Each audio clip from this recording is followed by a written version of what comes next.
Hi guys, try natin mag-drawing na abracadabra. Ayun na nga sinasabi ko. Tapos na ako mag-drawing talaga. Gata.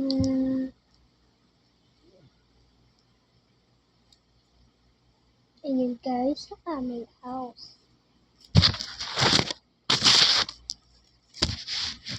And next naman mag-drawing natin ang abracadabra. Ayun na nga ba yung sinasabi ko?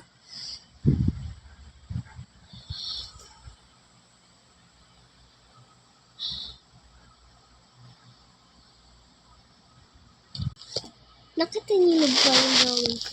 Maganda o hindi? Pag hindi, bye-bye guys!